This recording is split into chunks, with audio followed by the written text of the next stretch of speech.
Toyota just built a car that breaks the industry's most trusted excuse. 630 kilometers of range, a 74 kilowatt-hour battery, LiDAR-assisted driving, a screen the size of a television, all of it for roughly $18,000. For a decade, every automaker on Earth has told you the same thing. A real electric SUV cannot be built this cheap. Toyota just proved that excuse was never true. It was just never tested. And here is the part that should actually alarm you. Toyota didn't win this by outbuilding anyone.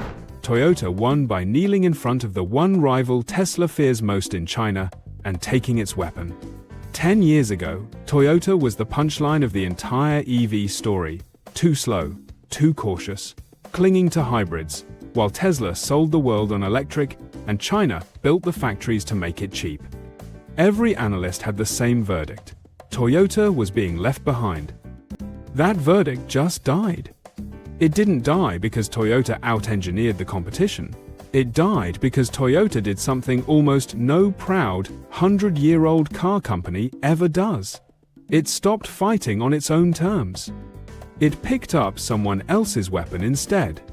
Open the spec sheet, and the confession is right there. The battery is BYD's. The motor is BYD's.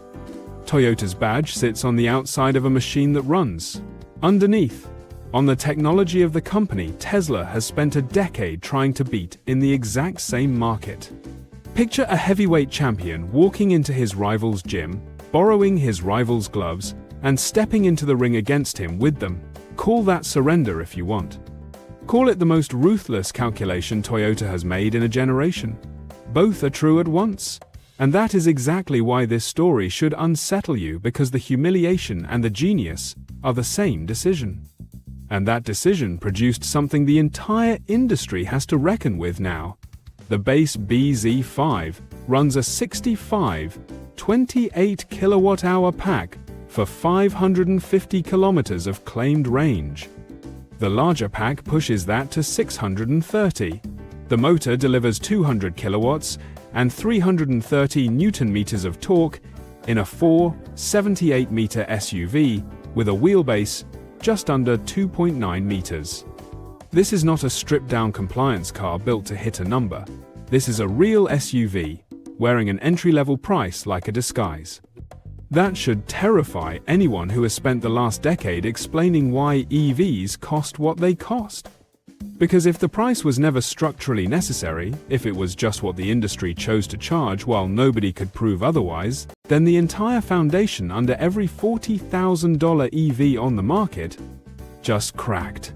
Toyota didn't invent a new battery. It didn't invent a new motor. It plugged into a Chinese supply chain that has spent 10 years getting ruthlessly efficient, and it built the car everyone said couldn't be built. The door was already there. Every other legacy automaker just refused to walk through it. Here is where most people misread the threat to Tesla completely.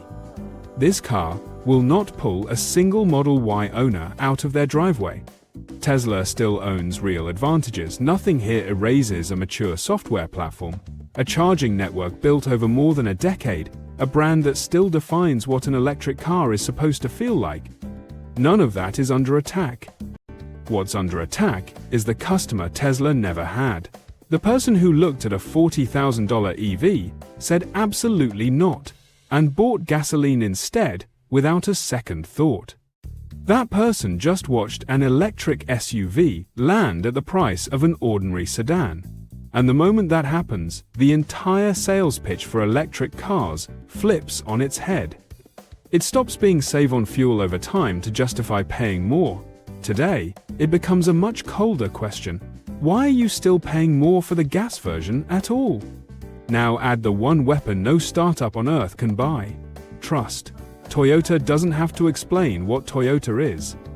It has 100 years of manufacturing credibility, a global dealer network already standing, and a reputation for reliability that every electric-only brand is still bleeding money trying to fake. Fuse that trust to China's low-cost EV supply chain, and this stops being a story about one cheap SUV. It becomes a formula brand, plus scale, plus China's factories, and it is a formula Tesla has never once had to fight. Notice too what Toyota refused to chase. The BZ5 charges from 30 to 80% in about half an hour. Respectable, not fast. Several Chinese rivals beat it without trying. That is not a weakness Toyota missed. That is a decision. Toyota is not building the most impressive EV on the road. It is building the one that is good enough at everything a normal buyer actually cares about, and forgettable at everything else. That is not the Silicon Valley instinct to win the spec sheet. That is the exact instinct that turned the Corolla into one of the best-selling machines in human history, now aimed straight at the next 50 years. Which brings the BYD partnership back into focus and reframes everything you just heard. Toyota didn't need BYD's battery to beat BYD. It needed BYD's battery to prove that a 100-year-old brand can be welded directly onto China's cheapest, fastest supply chain and come out the other side dangerous. That fusion, not the battery, not the motor, is the real weapon. Nobody is putting that in the headline. They should be. Here is the twist that should undercut everything, and doesn't. You cannot buy this car. Not in America. Not soon. The BZ5 exists because of a joint venture built specifically for China, priced in yuan, sealed off by tariffs that make shipping it to a US Toyota dealership almost fantasy. The cheapest, most complete electric SUV Toyota has ever built is a car most of the people watching this will never legally be offered. But that irony does not erase what was just proven, it only delays the fallout. Somewhere on Earth, under real market conditions, a major legacy automaker has already shown that the floor price for a genuinely capable electric SUV sits far below what the entire industry insisted was possible. Tesla cannot undo that. Ford cannot undo that. No amount of software, charging stations, or brand loyalty erases a fact that has already been demonstrated once, in public, on the road. And a floor, once proven, does not quietly go back up. It sits there, waiting, for tariffs to shift, for politics to change, for someone, somewhere, to stop needing permission to build it at home. So the real question was never whether an $18,000 Toyota killed Tesla. It didn't.